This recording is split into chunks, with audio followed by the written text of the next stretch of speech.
सत्संगजी प्रेमाने बोला, जरा मोठ्याने बोला. ध्यानमूलम गुरुर्मूर्ती, पूजामूलम गुरुर्पदम, मंत्रमूलम गुरुर्वाक्यम, मोक्षमूलम गुरुकृपा. ओम नमो ज्याद्या वेद प्रतिपाद्या, जे जे सस्विद्यात्मरूपा, देवा तुची गणेशू सकलार्थमती प्रकाशू. मने निवृत्तीदासू अवधारी जोजे, अवधारी जोजे. भोला पुंडलिका वरदेव से हरि विठ्ठल श्री ज्ञानदेव तुकाराम. सद्गुरु माता सुदीक्षा सविंदर हरदेवजी महाराज की जय. निरंकारी राजमाता गुरु वचनावतार की जय. प्रेमाने बोला. सत्संगजी सकाळच्या पायी माझा दंडवत. इथं उपस्थित असलेल्या सर्व साधू संतांच्या चरणी प्रथमतः नमन करून, आणि ज्यांच्या ज्यांच्या कानावरती हा आवाज जात आहे, घरात बसून ऐकणाऱ्या, ओट्यावरती बसून ऐकणाऱ्या, खिडकीतून ऐकणाऱ्या, दारातून ऐकणाऱ्या, रस्त्यावर उभा राहून ऐकणाऱ्या, घराच्या ओसरीत आराम करत असताना ऐकणाऱ्या सर्व संत महात्म्यांच्या, भाविक संत सज्जनांच्या, माता भगिनींच्या चरणी संत निरंकारी मिशनच्या वतीनं सस्नेह प्रणाम आणि नमन. आज तुमचं माझं भाग्य आहे की सत्संगजी या गावामध्ये हा सत्याचा आवाज घेऊन संत निरंकारी मिशनचे हे सर्व संत महात्मा आलेले. खरं तर मला अत्यंत कौतुक वाटलं सचिनजींचं. या पानसरे परिवाराच्या मनामध्ये तो एक सात्विक विचार आला. महाराज काय असतं ना, कसं हृदय परिवर्तन करत असतो सद्गुरू. काय कमी आहे यांना? चांगलं घर आहे, व्यवसाय असेल, शेती असेल, पैसा पाणी मुबलक असेल, 4 मित्रांना बोलावता आलं असतं, 4 पाहुणेरावळी गोळा करता आली असती. तुमच्या भागात हॉटेलांना कमी नाही. प्रेमाने बोला. आणि आता नवीन स्टाईल निघली वाढदिवस करण्याची. करता आला असता सत्संगजी नव्या स्टाईलनं, नव्या रूपानं एक चांगला दणदणीत कार्यक्रम. पण मनात विचार आला, मला ते सत्य मिळालेलं आहे, मला तो परमात्मा प्राप्त झालेला आहे, माझ्यावरती सद्गुरूची कृपा झालेली आहे, मी भ्रमभ्रांतीतनं बाहेर पडलेलो आहे, माझ्या जीवनातलं कर्मकांड संपलेलं आहे, मी आता स्थिरावलेलो आहे, मी आता स्थित झालेलो आहे, माझ्या घरात आता माणूस पण आलेला आहे, माझ्या घरातली आता कटकट मिटलेली आहे, मला माझ्या बायकोत देव दिसायला लागलेला आहे, घरातले आईबाप आता मला अक्षरशः परमेश्वराप्रमाणे भासतात. नकोचं टेन्शन मी घेणं बंद केलेलं आहे, नकोची रडारड आता संपलेली आहे, हेवे दावे मान अपमान याच्यासाठी रुसवे फुगवे माझे गेलेले आहेत निघून आता. आणि मला कळालेलं आहे की आता शेवटची संधी आहे. जन्म रडत रडत घालवायसाठी मिळालेला नाहीये, कुणावर तरी रुसवे फुगवे काढण्यासाठी मला जन्म मिळालेला नाहीये, कुणावर तरी हट्टानं ईर्षीला पेटण्यासाठी मला जन्म मिळालेला नाही, तर मला जन्म प्रेम करायसाठी मिळालेला आहे. हे त्या महात्म्याला कळालेलं असावं. त्यांच्या जीवनात प्रेम आलं महाराज, आणि प्रेम आल्यानंतरच माणसं शांत होतात. तशी माणसं शांत होत नाहीत. प्रेमाने बोला. आणि खरं सांगू का की मगाच्यापासून महात्मा म्हणत होते की देव घ्या, देव घ्या, देवाला पाहून घ्या, देव तुमच्या जीवनात आल्यानंतर तुमचं कल्याण होईल, देव तुमच्या जीवनात आल्यानंतर तुम्ही शांत व्हाल. मी असं सांगणार नाही. देव म्हणल्यानंतर माणसाला थोडं जड वाटायला लागतं. प्रेमाने बोला. पण टेन्शन घेऊ नका सत्संगतजी, तुम्हाला तुमच्या भाषेप्रमाणे सत्संगतजी आज आपण थोडंसं संवाद साधण्याचा प्रयत्न करूया. देव जरा थोडासा राहायचा राहू द्या. तुम्हाला वाटतंय ना तुमच्या जीवनात प्रेम यावं? प्रत्येक माणसाला प्रेम हवाय महाराज, प्रत्येक माणसाला आदर हवाय, प्रत्येक माणसाला आपुलकी हवी, प्रत्येक माणसाला जिव्हाळा हवाय, प्रत्येक माणसाला असं वाटतं की माझ्यासाठी कुणीतरी 2 शब्दाचं कौतुक करावं, प्रत्येक माणसाला असं वाटतं की माझं कुणीतरी ऐकून घ्यावं, प्रत्येक माणसाला असं वाटतं की माझ्या पाठीवरती कुणीतरी एक प्रेमाची थाप टाकावी आणि म्हणावा रे चांगला वागतोयस रे, चांगला जगतोयस. प्रत्येक माणसाला असं वाटतं की अरे मी इतकी कष्ट करते, सकाळपासून रात्रीपर्यंत राबती, घरातल्या लेकानं किंवा नवऱ्यानं कधीतरी म्हणावं अगं दमलीच काय, जरा बस आणि 2 घास खा, असं म्हणावं, असं वाटतं प्रत्येकाला. आणि ते वाटायचं असेल, ते प्रेम प्राप्त करून घ्यायचं असेल तर अध्यात्म विचार यावा लागेल जीवनात. तोपर्यंत माणसं एकमेकांची कदर करणार नाहीत महाराज. तुमच्या जीवनात असं वाटत असेल की एकमेकांची कदर व्हावी, माणसाचा माणूस म्हणून स्वीकार करावा, माणसाच्या घराला माणूस पण प्राप्त व्हावं, आमच्या घरामध्ये तो जिव्हाळा यावा, आमच्या घरामध्ये ते सुख नांदावं, आमच्या घरामध्ये सुद्धा आपण एकमेकांना आपलं म्हणून एकमेकांकडे विश्वासाने बघावं असं वाटत असेल तर या संत निरंकारी मिशनमुळं आमच्या घराचं स्वर्गमय वातावरण झालेलं आहे. तुमच्याही घराचं स्वर्गमय वातावरण होईल. संदेश घेऊन आलाय संत निरंकारी मिशन. आम्ही सुद्धा एकमेकांकडं आधी इनसिक्युअर नजरेनं बघायचो. आमच्या सुद्धा जीवनात हडतूड होती, आमच्या सुद्धा जीवनात सत्संगाची ती एक निराशा होती, आमच्या सुद्धा जीवनात सत्संगाची कदर आणि कर्तव्य नव्हतं. आम्ही फक्त सत्संगाची असेच जगत होतो. पण गुरु आला, सद्गुरू आला, सद्गुरूचं ज्ञान आलं, सद्गुरूनं बोध दिला, जीवनात शहाणपण आलं, आम्ही जागं झालो. आणि मग आम्हाला कळालं अरे मरणार आहे रे आम्ही, कधीतरी जाणार आहे इथून सोडून.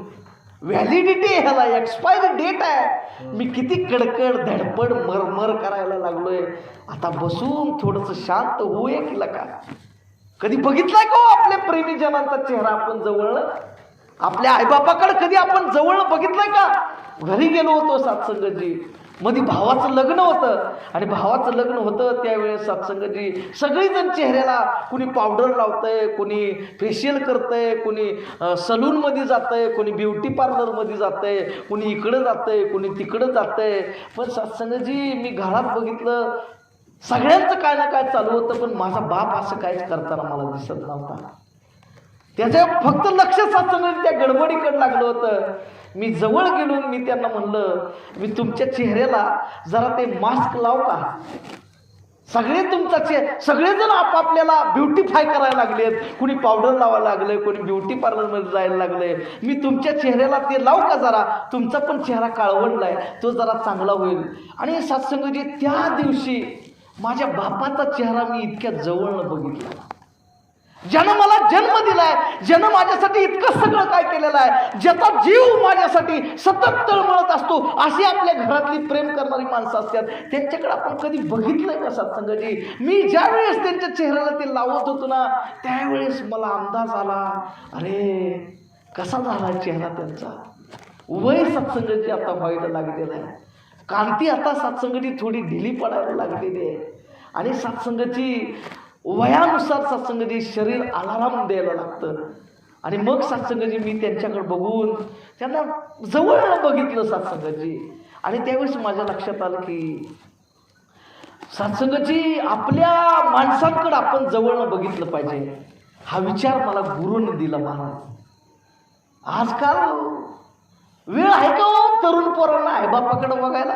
प्रेमाने बोला. अहो बघायचं सोडावं. त्यांनी सांगितलेल्या गोष्टींना आपण कचऱ्यातच जमा करून टाकतो. हे त्यांना काय कळतं आता ते आउटडेटेड झालेत, त्यांच्या विचाराला महत्त्व नसतं आपल्या जीवनात. आणि म्हणून सांगतो सत्संगजी, संत निरंकारी मिशनचं ब्रह्मज्ञान हे प्रेमाचं ज्ञान आहे. संत निरंकारी मिशनचं ब्रह्मज्ञान हे माणसाची कदर करण्याचं ज्ञान आहे. संत निरंकारी मिशनचं ज्ञान हे माणसाला माणूसपणानं पाहावं याचं ज्ञान आहे. नाहीतर सत्संगजी गेली वेळ पुन्हा नाही, येई परतून रे. आणि काळ उभं राहिले तेव्हा सोडविल कोण रे? कोण सोडवणार आहे? सत्संगजी भले भले आले आणि भले भले गेले. अरे भले भले आली, भले भले गेली, तुमची माझी काय कथा.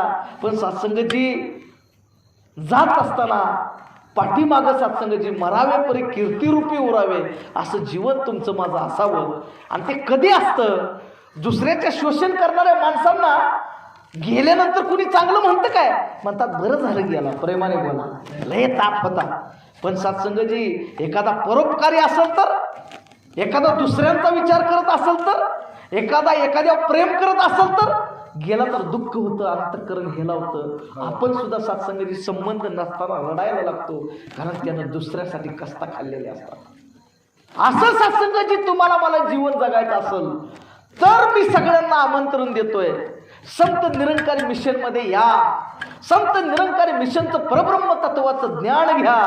तुमच्या जीवनामध्ये माणूस म्हणून जगण्याची समज येईल आणि जीवनाचं कल्याण होईल, मजा येईल जगण्यात. सत्संगाची रिसेंटलीच एक नॅशनल क्राईम रिपोर्ट पब्लिक झाला. रिसेंटलीच एक नॅशनल क्राईम रिपोर्ट पब्लिक झाला. त्यामध्ये असं सांगण्यात आलेलं आहे की भारतातली सगळी जेल आता फुल झाल्यात. प्रेमाने बोला, भारतातली सगळी जेल म्हणजे तुरुंगवास सगळी फुल झाल्यात. आता तिथं लोकांना ठेवायला जागा नाही.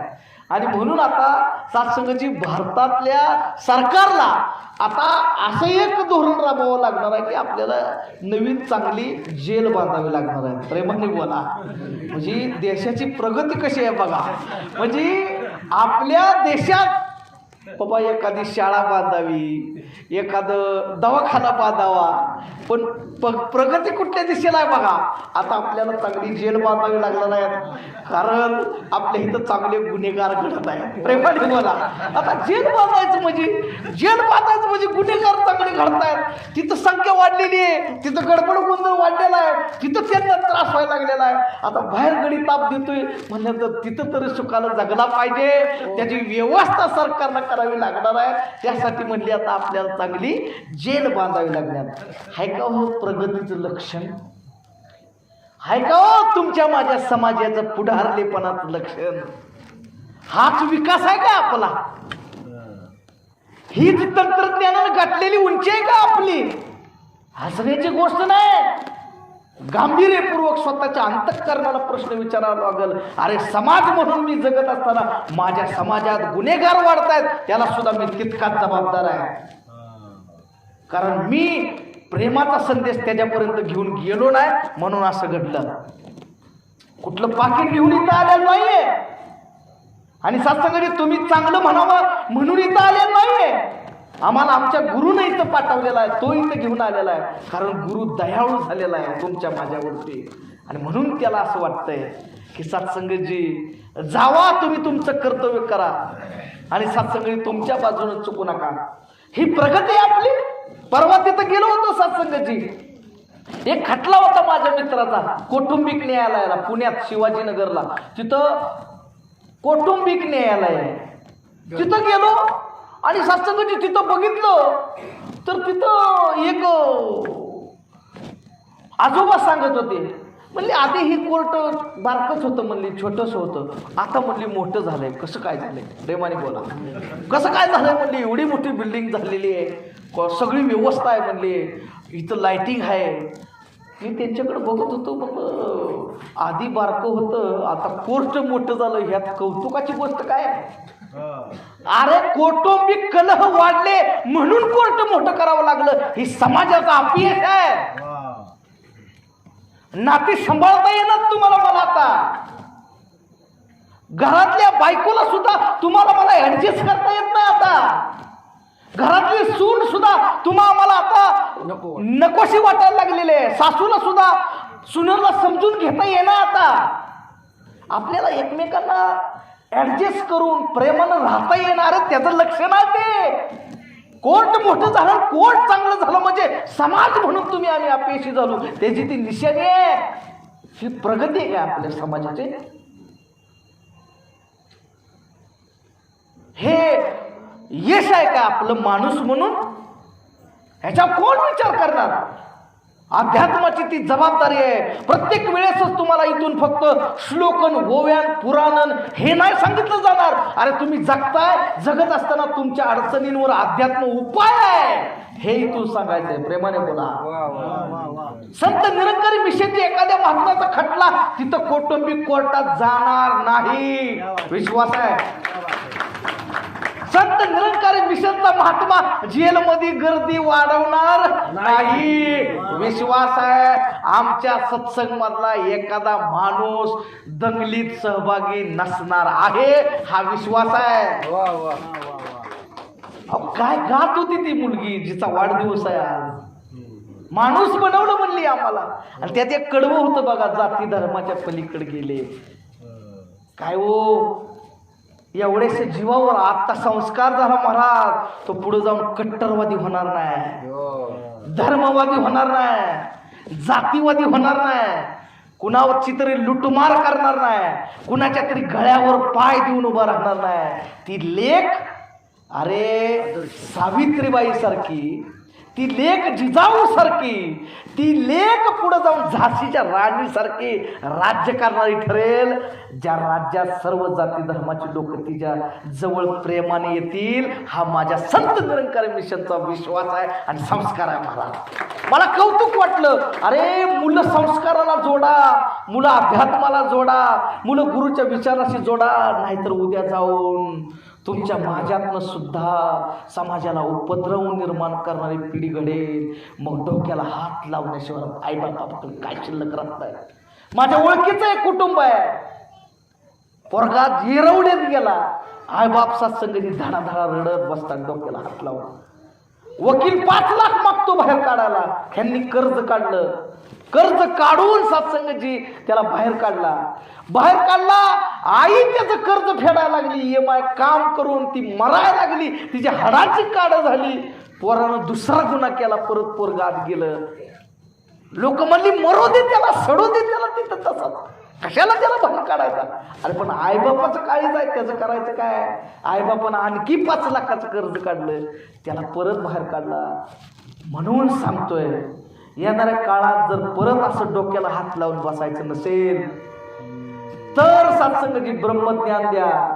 नाहीतर जर वेगळा किडा जर लेकराच्या मनात वळवळला ना तर त्रासच होणार, सत्संग त्रास होणार.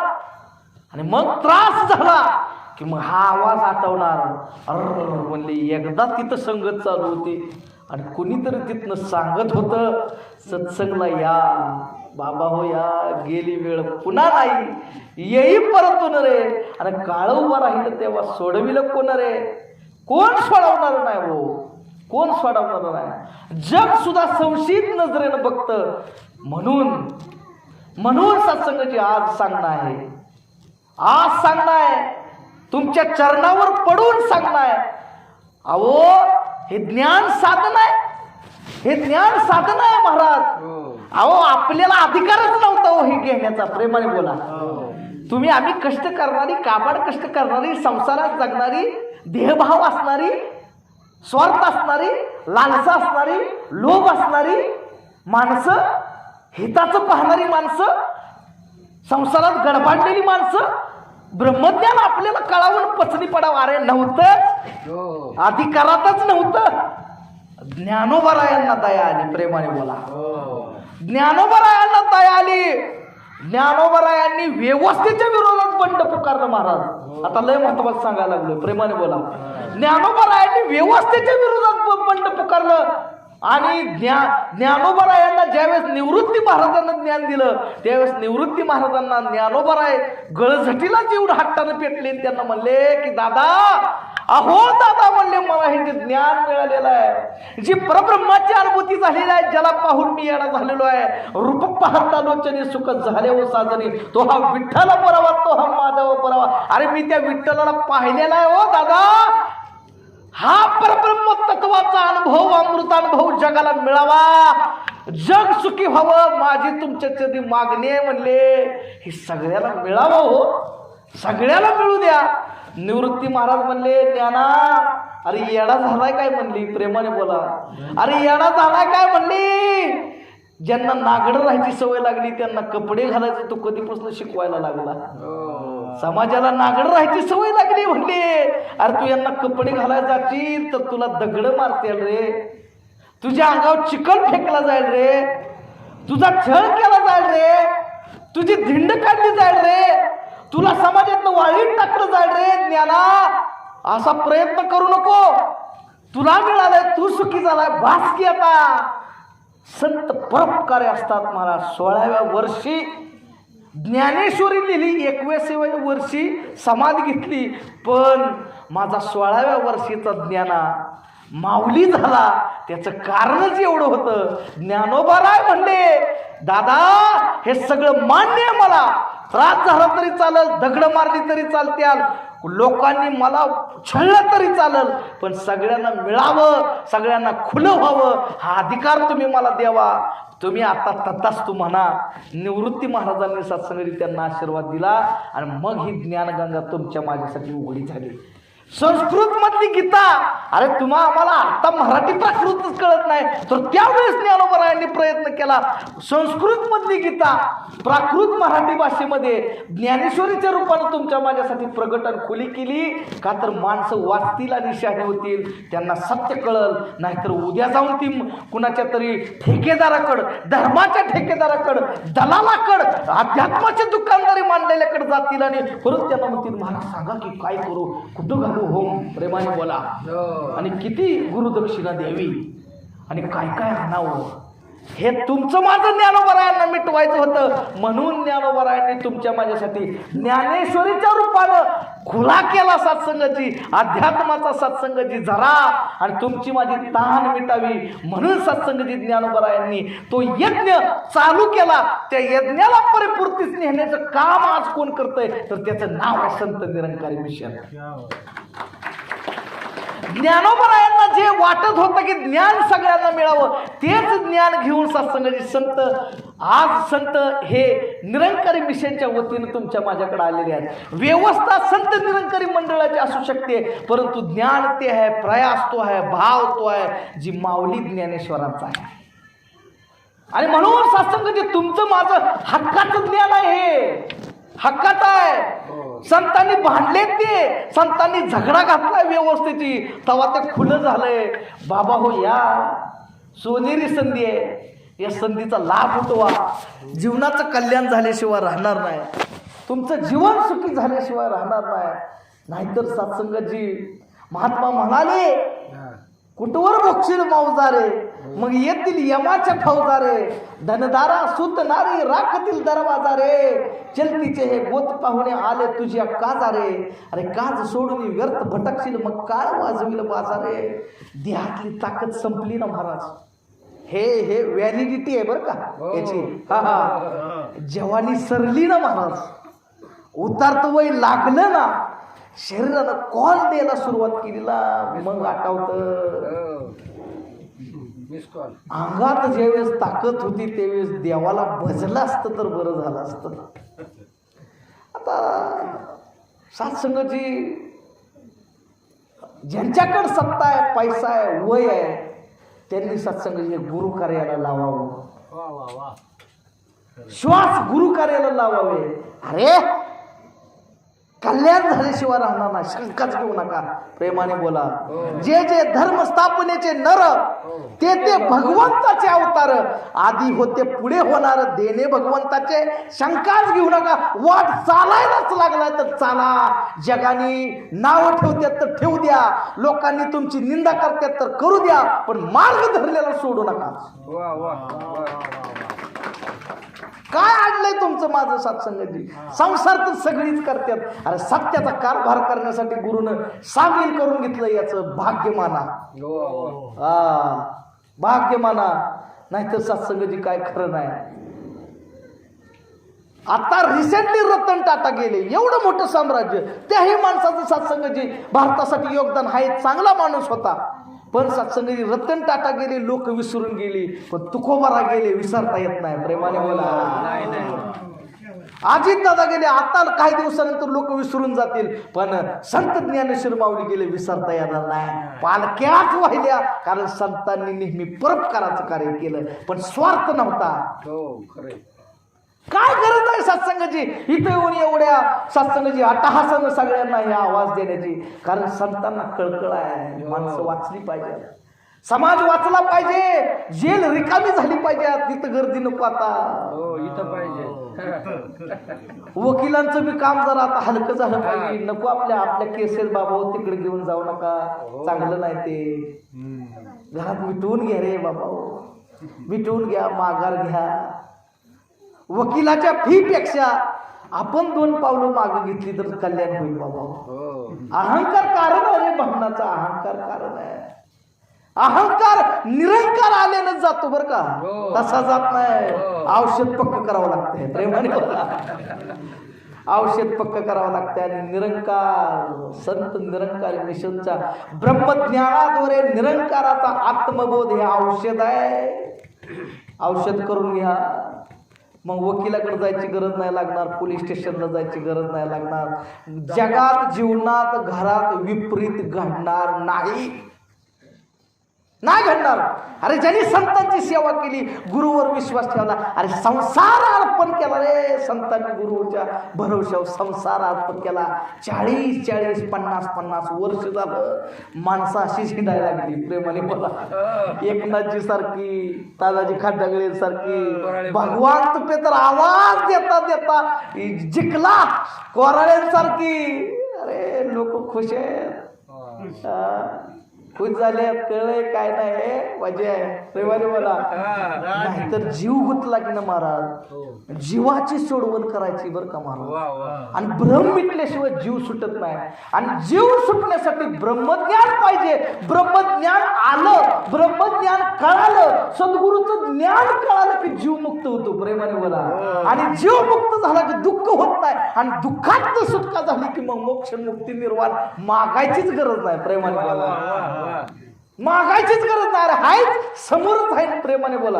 हा काय दुसऱ्या दिवशीचा चेक नाही, आज देऊन दिला मग उद्या वटल. अरे आता वाटणार इथं, आणि ज्याचा आजच वटत नाही त्यानं लक्षात घ्यावं खोटा आहे प्रेमाने बोला. ज्ञान घेतल्यानंतर आताच वटत नसेल, मला सुखच लाभत नसेल, मी मुक्तच होत नसेल, मी मोकळाच होत नसेल, मला जर देहभाव सोडून मला शांती लाभत नसेल तर समजून घ्यावं चेक खोटा आहे प्रेमाने बोला. वटवून घ्यावं लागेल महाराज, मग निवांत व्हायचं निवांत. संत विश्रांतीचे स्थळ, संतांची काय उपमा दिली बघा, संत विश्रांतीचे स्थळ. जसं उन्हाळ्याचा दिवस असावं, चांगला मोठा वटवृक्ष असावा, गर्द सावली पडलेली असावी, जावं आणि सावलीत पडावं, आनंद घ्यावा. तसं संत आहेत महाराज, संत विश्रांतीचे स्थळ, विश्रांतीचे स्थळ आहेत साचलेली संत. तिथं निवांत व्हा, बोध घ्या, जीवनाचं कल्याण करून घ्या. आनंद वाटला सत्संगजी, आनंद वाटला. ह्या लिकीनं हे गीत गायला आनंद वाटला. पुढं जाऊन ती कट्टरवादाकडे वळणार नाही, आनंद वाटला. पुढं जाऊन ती कुणाला त्रास देणार नाही, आनंद वाटला. आईबापाचं कौतुक आहे महाराज. पानसरे महाराज आज अचानक न बोलवता तुमच्याकडे आलो, लय आनंद वाटला. ज्ञान जपून ठेवा हो, डोळ्यात प्राण आणून सांगतो तुम्हाला की ज्ञान जपून ठेवा. गुरुचा बोध टाकू नका महाराज. तुमच्या हातनं अनेकांचं कल्याण होईल. लेख सुद्धा जगाला जसं म्हणलं ना की संत आनंदाचे स्थळ, तुमची लेख जगासाठी वटवृक्षासारखं काम करत, जिच्या आश्रयाला येऊन लोक सुखी होत्या. चांगलं कार्य करा, लय भारी काम केलंय खलाटे महाराज, आज लय चांगलं काम केलंय तुम्ही, इतकं सुंदर काम केलंय. असं असं चाललो होतो, गाडीतच बसणार होतो, कोकणे महाराजांना सांगितलं म्हणजे जाऊ नका, थांबा. सत्संगाची 8 दिवस चालू फिरतोय, लोक म्हणत असतील काय येडं झालं. सत्संगाची गुरुने येडं केलं. लय महत्वाचं ज्ञान आहे महाराज,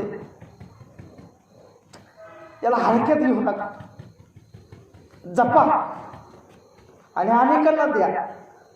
माग मनोजी बसलेत सत्संग, त्यांच्या लेकराचा वाढदिवस आहे, चांगला माणूस आहे सत्संग. संतांच्या लेकरांचं कल्याण व्हावं, या दोन्ही लेकरांसाठी सत्संगाची सद्गुरूचरणी प्रार्थना आहे. आणि माझ्या इथं बसलेल्या प्रत्येक साधू संतांच्या लेकरासाठी प्रार्थना आहे. वाढदिवस आहे म्हणूनच नाही, तर माझ्या समोर बसलेल्या प्रत्येक एका लेकरासाठी प्रार्थना आहे. संतांची लेकरं मोठी व्हावी, जगावी, टिकावी, त्यांना आईबापाने घेतलेल्या कष्टाचा चीज लक्षात ठेवून सत्संगाची सगळ्यांचं कल्याण करावं, हीच गुरुचरणी प्रार्थना आहे. लय मोठं व्हावं यांनी. आणि मनोजीकड, प्रकाशजीकड, कुसाळकरजीकड, विश्वनाथजीकड, आमच्या अनिलजीकड, आमच्या अभिषेकजीकड बघून सत्संगजी लोकांनी म्हणावं, आयला जवानीत काय पळत होती माणसं, आज गाडीत नाही हिंडते ती. लेकरांनी करून दाखवलं बरं का, लेकरांनी करून दाखवलं. आणि माताजी तुम्हाला हे करावं लागलं. हक्कानं माझं तुमच्या चरणी मागणं आहे. आयटीत हिंडावी संत, आणि ज्यानं गुरुचा कारभार सांभाळा त्यांचा कारभार सांभाळा तुम्ही. तुमच्या चरणी विनंती आहे. जाता जाता एक उदाहरण सांगतो. वेळ ही आपल्या जागेवर पोचत आलेली आहे. तुमचा जास्त वेळ घेणं मला उचित वाटत नाही.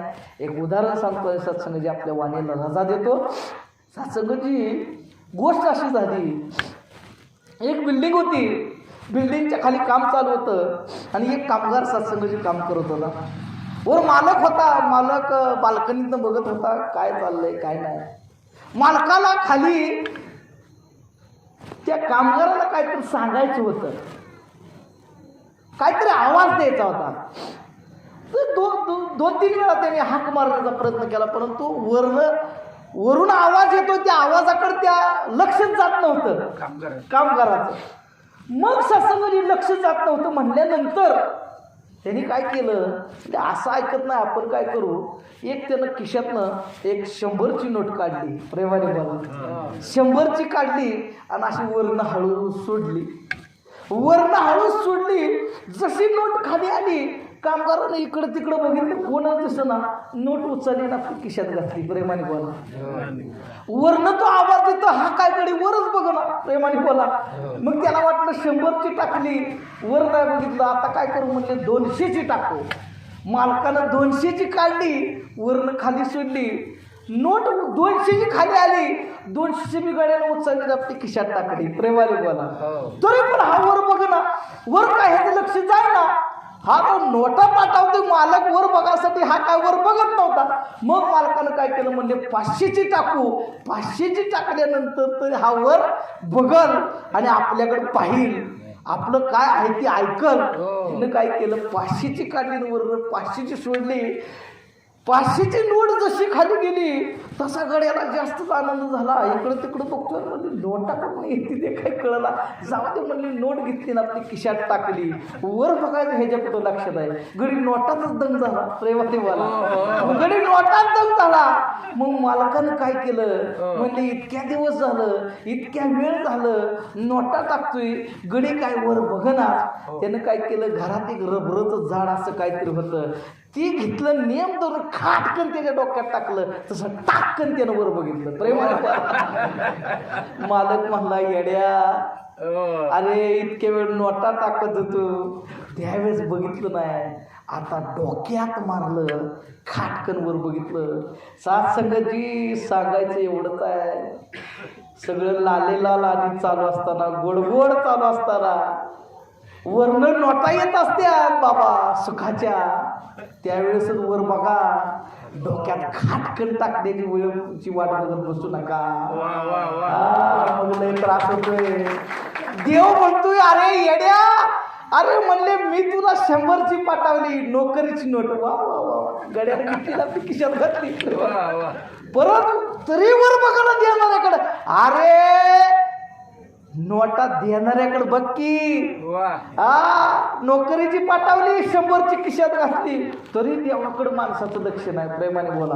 परत 200ची पाठवली लग्नाची, अरे लयच खुश झाला. वा वा वा म्हणले, तीही उचलली आपली खिशात टाकली, देणाऱ्याकडे कुठं लक्ष आहे. परत सत्संगची 500ची पाठवली, 2 पोरं झाली, खुश झाला, तरी ती बी खिशात ठेवली. जसा पोरानं झटका दिला, प्रेमाने बोला, जसा पोरानं झटका दिला त्यावेळेस याला वरचा आठवला. प्रेमाने बोला. अरे बाबा हो, सुख येतंय तोवर बघा की रे, देणाऱ्याकडे वर बघा, कुठनं येतंय? चाले हे शरीर कुणाचे आहे, सत्य कोण बोलवतो हरविन, देखावी ऐकवी एक नारायण, तयाचे नाम घेता चुकू नका. अरे ज्याच्या सत्यमुळं खातो, ज्याच्या सत्यमुळं चालतो, ज्याच्या सत्यमुळं बघतो, ज्याच्या सत्यमुळं उड्या मारतून मजा हंतून व्यानरवर येतो, ज्याच्या सत्यमुळं काळजी घालून हिडतो, ज्याच्या सत्यमुळं आलिशान गाडीतनं हॉटेलावरती जाऊन डांगडिंग करतोय. अरे देणाऱ्याकडे बघती येड्या, ही नोटा आहे त्या डोक्यात जर दगड बसला ना त्याची वाट बघू नको रे येड्या, बघू नको, त्रास होईल. आणि म्हणून सत्संगजी नोटा आहेत येतात तोपर्यंत देणाऱ्याकडे बघा, एवढंच आम्हाला सांगायचंय, बाकी काय सांगायचं नाही. मग दगड लागला की मग आम्हाला परत काय बोलू नका बाबा, प्रेमाने बोला. म्हणून सत्संगाची संत निरंकारी मिशन, परब्रह्म तत्वाचं ज्ञान, शुद्ध विचारधारा, जिथं धर्म जातीच्या पलीकडे जाऊन माणसाला माणूसपणाचं ज्ञान दिलं जातं. ही धर्म नाही, संप्रदाय नाही, ही शुद्ध विचारधारा आहे. संतांनी सांगितलेल्या प्रमाणे, धर्मग्रंथांनी वर्णन केल्याप्रमाणे हा देव सद्गुरूकडे तुम्हाला दिला जातो. सद्गुरूची व्याख्या परिपूर्तीच नेणारा जगाच्या पाठीवर संत निरंकारी मिशनचा एकच सद्गुरू आहे, प्रेमाने बोला. बाकी सत्संगाची गुरु असतील, माणसाला वाटतं मला ह्याचं ज्ञान आहे, मला त्याचं ज्ञान आहे, मला ह्याचं ज्ञान आहे. महाराज गीता वाचत होतो, गीता सांगते पोट भरण्याची जी साधना आहे त्याला ज्ञान म्हणूच नका. अरे परब्रह्म तत्वाचं एकच ज्ञान जगात आहे महाराज, ती माहिती असेल. पण तू ज्ञानी नाही, ज्ञानी व्हायचं असेल तर आधी सद्गुरूच्या चरणावर या आणि मग ज्ञानी व्हा, सुखी व्हा, आनंदानं जगा, सुखानं राहा, चांगलं काम करा आणि सत्संग आपल्या जीवनाचा स्वर्गमय सोहळा असाच साजरा करत राहा.